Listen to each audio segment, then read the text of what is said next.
Hello, this is the My Artifact episode number 529. आजची तारीख आहे 15 ऑगस्ट 2016. आता वाजले करीब रात्रीचे 8:30 वाजले. वेल, आज दिवस खूप स्पेशल आहे. ॲक्च्युली मी कधी फेस्टिवल मनवत नाही, बट मनवत नाही. R you crazy? तू खरंच फेस्टिवल मनवत नाही? तू कधी स्वतःला माहीत तरी आहे का तू किती फेस्टिवल हे करता? ॲक्च्युली काय आहे की जेव्हा मी लेवल 1मध्ये होतो, म्हणजे वर्धेला होतो, आता हे लेवल 2 सुरू झाली आहे ना. लेवल 1वर नाही का मी पूर्ण फेस्टिवल नाही का सेलिब्रेट करायचो. Birthday, Ganpati, Durgadevi, independence day, every day that makes me special that I celebrate. आणि some day won't be special that also I can celebrate. तर that's why my life is really colourful. आणि हे colourful life बनवण्यासाठी नाही का माझे मित्र बहुत जास्त रिस्पॉन्सिबल होते. या, and I'm definitely says that those people are getting into my contact and make my life really amazing, really awesome. But I already explained a lot of the things about my friend and colorful life and whatever, level 1, level 2. But right now this is the moment about we are telling of 15 August, Independence Day of India. या, आज आपल्या भारताला स्वातंत्र्य होऊन 70 वर्ष पूर्ण झाले आहे. आणि मी कधी आर्टिफॅक्ट एपिसोडमध्ये भारताबद्दल, कधी देशभक्तीबद्दल नाही का माझ्या मनात खूप काय, पण मी कधी रेकॉर्ड नाही केला आहे. कारण जेव्हा बायनरी कोड, नॅशनल सिक्युरिटी, मी ठरवलं आहे का मी ते फिल्म बनवणारच आहे ऑफकोर्स. आणि ते फिल्म नाही का मी 15 ऑगस्ट किंवा 26 जानेवारीला रिलीज करीन. आणि आज नाही का डोक्यामध्ये असा एक फॅक्ट आला यार, म्हणजे एक प्रकारे देशासाठी, तर मला एक प्रकारे देशासाठी काही ना काही करायचं आहे. तर व्हॉट शुड आय डू? मला करावं लागेल? देशाची प्रगती होत आहे.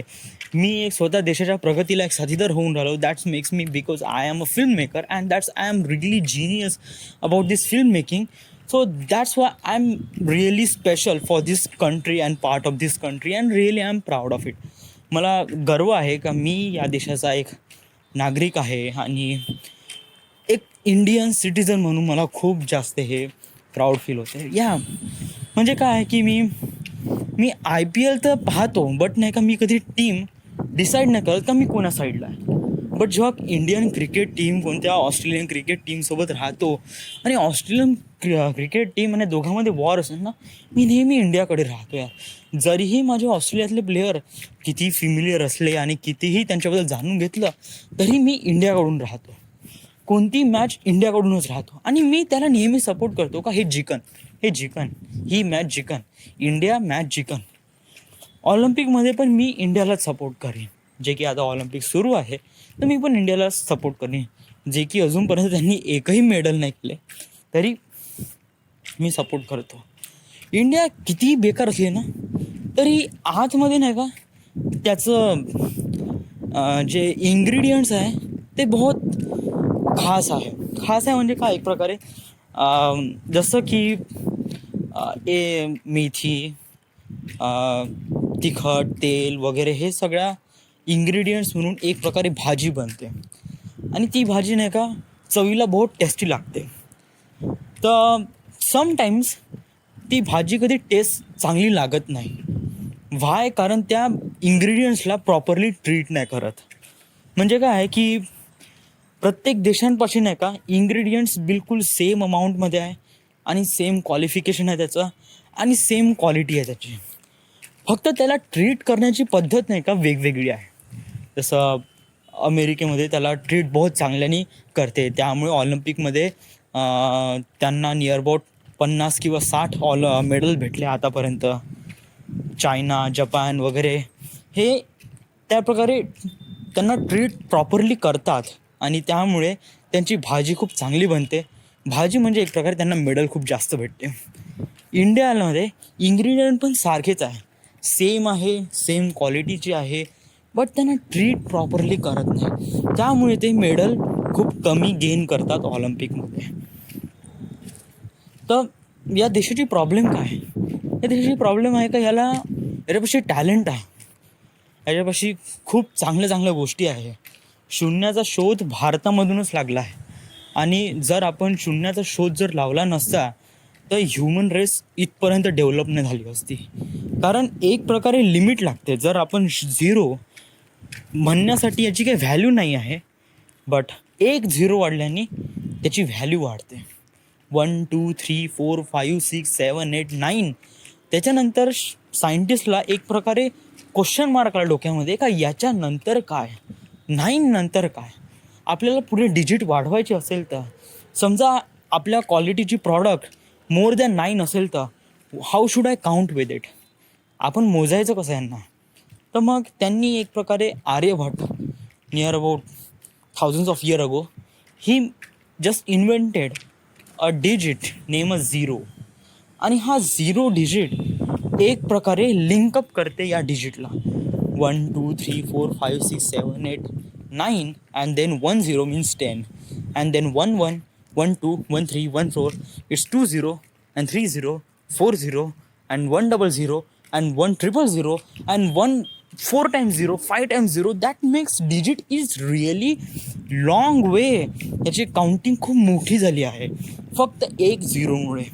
आणि फक्त एक झिरोची व्हॅल्यू काहीच नाही आहे, बट कोणा डिजिट मागे एक झिरो लागत असेल तर त्या डिजिटची व्हॅल्यू खूप मोठी होते.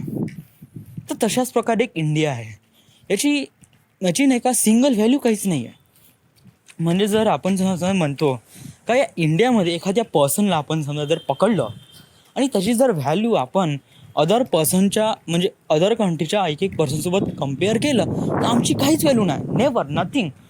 बट आम्ही जेव्हा एकत्र येतो, बाउंड होतो, काही ना काहीतरी करण्यासाठी प्रेरित होतो आणि तेव्हा आमची व्हॅल्यू वाढते. Just like zero.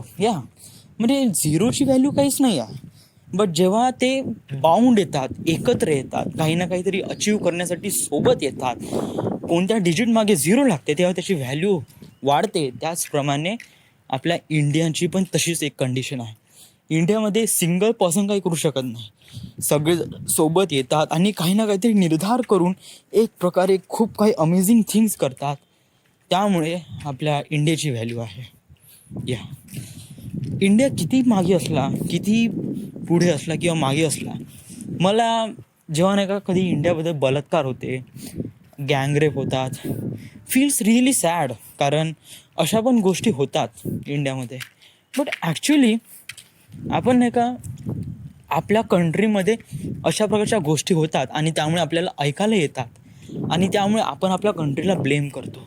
But other कंट्रीमध्ये पण सुद्धा अशा होतात. अदर कंट्रीमध्ये पण माणसं एवढे हलकट असतात जे याच्यापेक्षा खूप बेकार काम करतात. आता त्यांच्या प्रकारचे जे आहे न्यूज आहे ते आपल्या कानापर्यंत पोहोचत नाही. व्हाय? कारण न्यूज तर ब्रॉडकास्ट तर ऑल ओव्हर वर्ल्ड होते, बट त्यांच्या न्यूज आपल्यापर्यंत का पोहोचत नाही?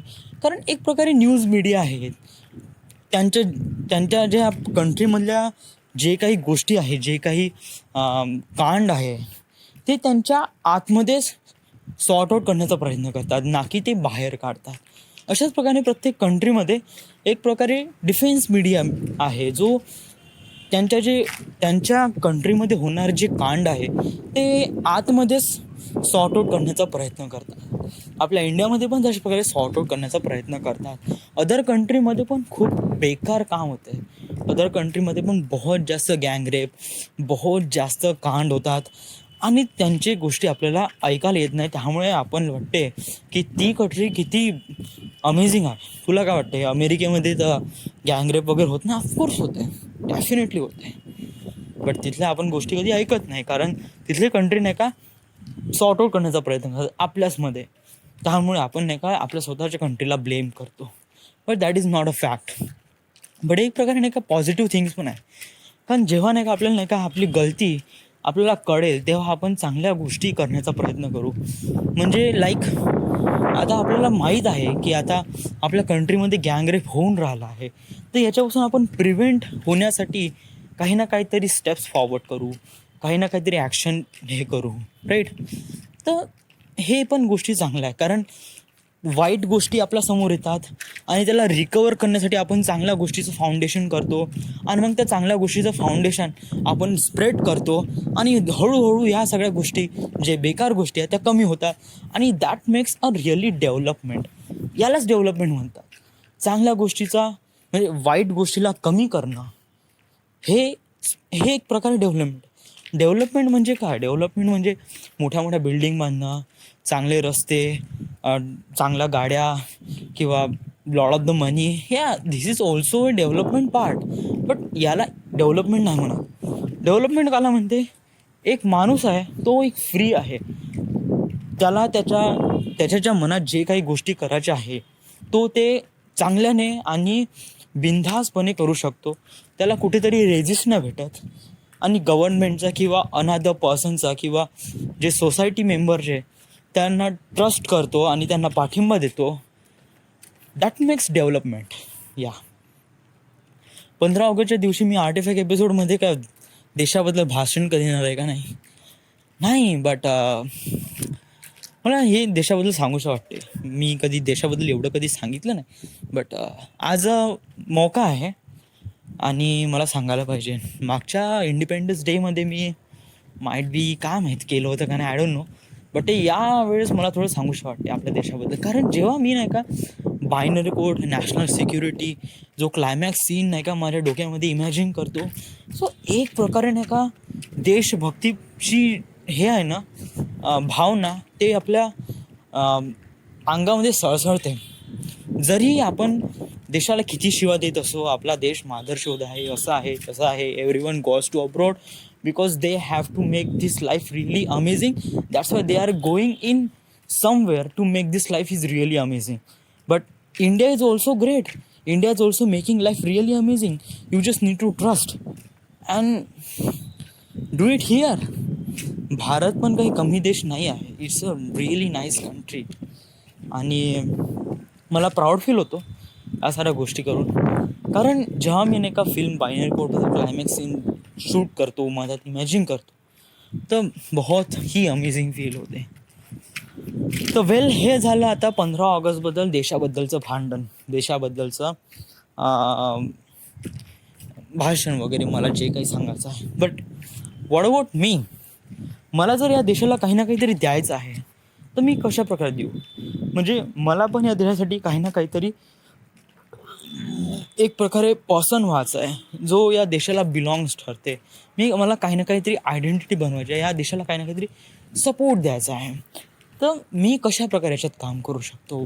वेल, मला प्राईम मिनिस्टर तर बिलकुल बनायचं नाही. Of course I hate politics. पॉलिटिक्समध्ये जायचं नाही आणि मला एक प्रकारे असा पर्सन बनायचा आहे जो कधी हाईडमध्ये राहतो बट चांगल्या गोष्टी करतो. थोड्या वेळाने फक्त दिसून येतो बट एक प्रकारे चांगल्या गोष्टी करतो. तर अशा प्रकारे पर्सन बनायचं आहे आणि त्याच्यामध्ये फिल्म मेकिंग माझी खूप जास्त मदत करते. मी कशा प्रकारे हे करू शकतो? वेल, मी एक फिल्म मेकर आहे आणि मला समोर बायनरी कोड आणि खूप सारे मूवी बनवायचे आणि blah blah blah blah blah बहुत सारे. मी अगोदर खूप काही सांगितलं याच्याबद्दल. तर याची आता आपण स्टार्ट कुठून करायचा? स्टार्ट करणं एक खूप जास्त इम्पॉर्टंट आहे. म्हणजे कोणत्याही ड्रीम बघणं आणि त्याच्यामध्येच ड्रीममध्ये राहणं आणि स्वतःला खुश ठेवणं ही चांगली गोष्ट आहे. बट या ड्रीमसाठी आपल्याला काही ना काहीतरी ॲक्शन प्रोव्हाइड करणं हे पण एक खूप जास्त इम्पॉर्टंट थिंग्स आहे. आणि ॲक्शन करणं it's a really hard way and that is the way. आणि हेच एक ॲक्शन असते जे रेप्रेझेंट करते तुमचं वर्क किती स्ट्रॉंग आहे, तुम्ही कशासाठी इथे आहात आणि तुम्ही खरंच लायबल आहे का? जे तुम्ही ड्रीम करता त्यासाठी तुम्ही लायबल आहात का? हे डिसाईड करते हार्डवर्क. आणि हेच हार्डवर्क तुम्हाला रेप्रेझेंट करते का तुमची लायकी काय आहे, तुमची कॉन्फिडन्स काय.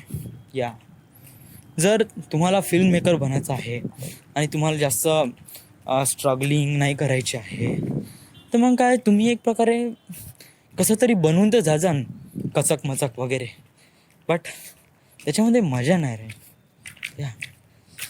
वेल, स्टार्ट करणं खूप जास्त इम्पॉर्टंट आहे. आणि स्टार्ट कसं करायचं आहे? आता मी माझ्या लाईफला एक प्रकारे मी डिसिजन घेतला आहे. रेझोल्युशन तर नाही म्हणू शकत, रेझोल्युशनही म्हणू शकते. 15 ऑगस्टच्या दिवशी भारत स्वतंत्र झाला आणि मी पण एक प्रकारे स्वतःला स्वतंत्र करतो एक वाईट विचारापासून आणि शॉर्टकटपासून.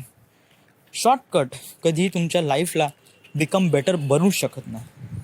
थोडासा हार्डवर्क, थोडीशी टेक्निक आणि थोडा पेशन्सची गरज असते. स्वतःवर कंट्रोल जाणून घेण्याचा प्रयत्न असते, confidence, and then you make your destiny. या तर मी कशा प्रकारे माझी डेस्टिनी अचीव करू शकतो? वेल देन, मी इथे आलो आहे नागपूरमध्ये 3 महिने झाला. मी नागपूरमध्ये आलो आहे, लेवल 2 सुरुवात झाली आहे आणि मी डिसाईड केलं होतं की माझ्या लाईफमध्ये लेवल 2ची सुरुवात मी फिल्म स्कूलपासून सुरुवात करेन. या म्हणजे मी पहिले जाणून घेईन का फिल्म स्कूल काय असते, फिल्म स्कूलमध्ये काय शिकवलं जाते आणि याच्यामधून मला काय शिकायला भेटते. Film school is a level 2मध्ये माझ्यासाठी खूप मोठं इम्पॉर्टंट स्टेशन होतं, कारण हेच माझ्या लाईफला एक प्रकारे आकृती देणार होते, एक प्रकारे शेप देणार होता फिल्म स्कूल. तर याच्यासाठी मी नागपूरमध्ये आला. But hard way is a hard way, that's why it's called hard way, because it called some resistance in my way and that resistance make it this is really hard way. एक प्रकारे resistance तुमच्या लाईफमध्ये येतात, तुमच्या पाथमध्ये येतात आणि त्या रेजिस्टन्सला तुम्ही कशा प्रकारे हँडल करता, कशा प्रकारे तुम्ही त्याला ट्रीट करता, हेच डिपेंड करते तर तुम्हाला तुमची डेस्टिनी कशी पाहिजे. या तर मला फिल्म स्कूलमध्ये तर ॲडमिशन वगैरे भेटणार नाही आहे. वेल ॲक्च्युली काय आहे का, नागपूर फिल्म अकॅडमीबद्दल मी गुगलवर तर सर्च केलं होतं, बट ॲक्च्युली त्यांना फोन लावला तर त्यांचे फोन वगैरे सगळे बंद आहे. त्यांची रिव्ह्यू आणि जे कोणी पण नॅशनल फिल्म स्कूलमधून कोणी पर्सन आहे त्यांच्यासोबत कॉन्टॅक्ट करण्याचा मी प्रयत्न केला, but it's in the completely past. Is 2004मधले एक रिव्ह्यू आहे जे की खूप सर्व नाईस आहे आणि मी त्याला जाणून घेण्याचा प्रयत्न केला. बट नागपूरमध्ये फिल्म स्कूल नाही आहे.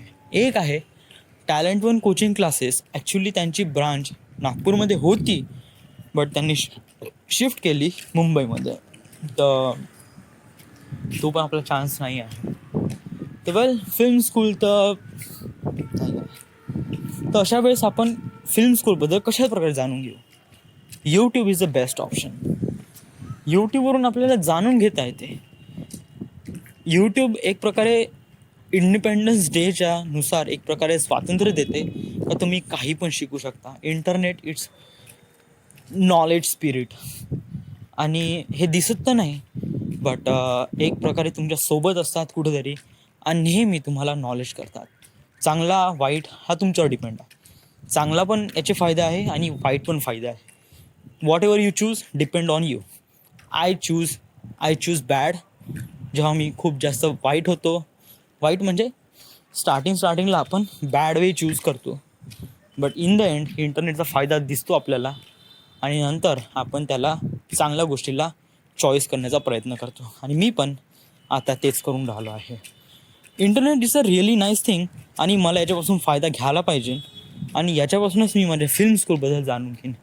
यूट्यूबबद्दलचे लेक्चर्स आणि जे काही वर्क आहे, फिल्म बनते कशी, त्यासाठी काय लागते, कोणाचा क्रू लागते, कोणाकोणाची कशा प्रकारे काम असतात, त्यांना शॉट्स कसे घ्यायचे असते, कॅमेरा वर्क कसे करायचे असते, डायलॉग स्क्रिप्ट कशी लिहायची असते, लॉट ऑफ द थिंग्स मला याच्यामध्ये जाणून घ्यायचं आहे आणि यूट्यूब मला याच्यात मदत करू शकते.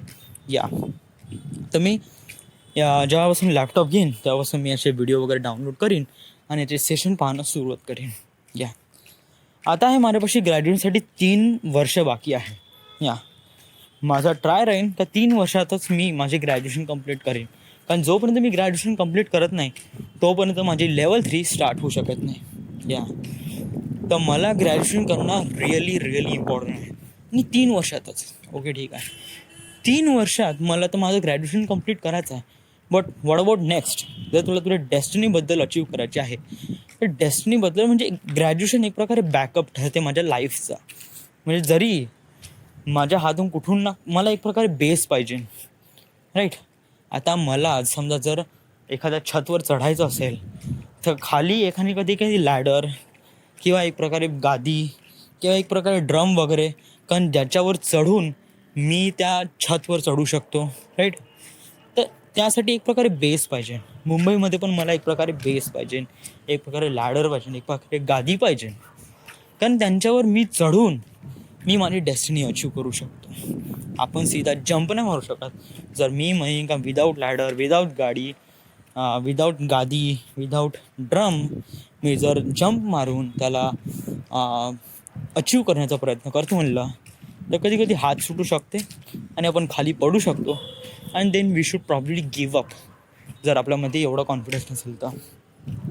राईट. एक प्रकारे ह्युमन टेंडन्सी असते, जर आपल्याला खूप जास्त हर्ट होत असेल तर आपण एक प्रकारे स्टॉप करतो. मी पण त्याच प्रकारचा माणूस आहे. मी माझ्या बॉडीला खूप जास्त पेन सहन करू देणार नाही आणि मी गिवअप करून टाकेन. त्यामुळे आपल्याला एक प्रकारे बेस पाहिजे, एक प्रकारे स्ट्रक्चर पाहिजे ज्याच्यावर आपण उभं होऊ शकतो. आणि हे स्ट्रक्चर बनवते माझी ग्रॅज्युएशन. तर माझं ग्रॅज्युएशन कंप्लीट झालं आहे तर मी एक प्रकारे त्याच्यावर स्टँडअप होऊन काही ना काहीतरी टार्गेट अचीव करू शकतो. या तर 3 वर्षात मला ग्रॅज्युएशन तर कंप्लीट करायचं आहे. या डेफिनेटली मला 3 वर्षात, आता लॅपटॉप तर येईनच, त्याच्यामध्ये फिल्म स्कूलबद्दलचे जेवढे काही इन्फो यूट्यूबवरून भेटत असेल त्याला पण जाणून घ्यायचं आहे, त्याच्याबद्दल पण कन्सिडर करायचं आहे, त्यांच्या प्रत्येक पॉईंट लक्षात घ्यायचे आहे. या दॅट इज द थिंग. हे सगळं काम मला ऑफ द ड्युटी करायचं आहे.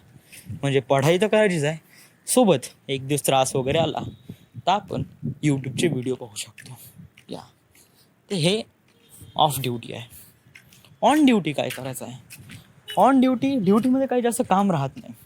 आता सुपरवायझर जर माझ्या हाती कोणती गँग वगैरे आली असेल तर मला एक प्रकारे काम किंवा परमिट देईल आणि परमिटमध्ये मला एक प्रकारे काम करावं लागेल. काम म्हणजे वर्करसोबत त्यांना काम करून घ्यावं लागेल. सुपरवायझरचं काम फक्त लक्ष ठेवणं आहे, बाकी काहीच नाही, नथिंग. तर बेटर आहे या वेळेमध्ये तू पूर्ण स्क्रिप्ट लिहून टाक. Binary code national security, binary code book of present day, Avatar the last event, sweet dreams of Justin Bieber, जेवढे काही तुला वाटते का तू फ्युचरमध्ये फिल्म बनवू शकते त्याच्यावर, ते एक प्रकारे स्क्रिप्ट लिहून टाक, एक रफ म्हणून. म्हणजे एक प्रकारे कसं राहते, आपल्याला स्टार्टअप करण्यासाठी कुठून ना कुठून तरी बेस पाहिजे. या आता स्क्रिप्ट जरी लिहितो म्हणलं तर आपण पॉईंट टू पॉईंट आपण लिहू शकत नाही. आता स्क्रिप्टमध्ये खूप काही हे असतात, त्यांना कॉलम किंवा फॉन्ट खूप काही सिलेक्ट वगैरे करायचे असतात. राईट नाव आपण स्क्रिप्ट न लिहित, आपण एक प्रकारे स्टोरी लिहित आहे. सेम मला जसं येत असेल आणि जशा प्रकारे आपण एक्सप्लेन करता येईल तशा प्रकारे आपण हळूहळू एक्सप्लेन करायचं आणि स्क्रिप्ट लिहायची. ते नोटवर गुगल नोट लिहत जायचं, अपलोड करत जायचं. कारण जर मी रिसर्च जरी मारला तरी आपला डेटा क्लाउडवर सेव्ह राहील आणि we don't have to worry about a script or story. त्याच्यामध्ये आतापर्यंत मी करीब 2 सेगमेंट बायनरी कोडचे लिहिले आहे आणि हे मी केव्हापासून डिसाईड केलं होतं, करीब 3-4 दिवसापासून. तर 2 दिवस मी काहीच केलं नाही, कारण ऑफ म्हणजे ड्युटी वगैरे नव्हती त्यामुळे. बट ड्युटीवर जातो तर मला स्क्रिप्ट वगैरे लिहावीच लागेल. ते एक प्रकार हे पण एक जॉब आला.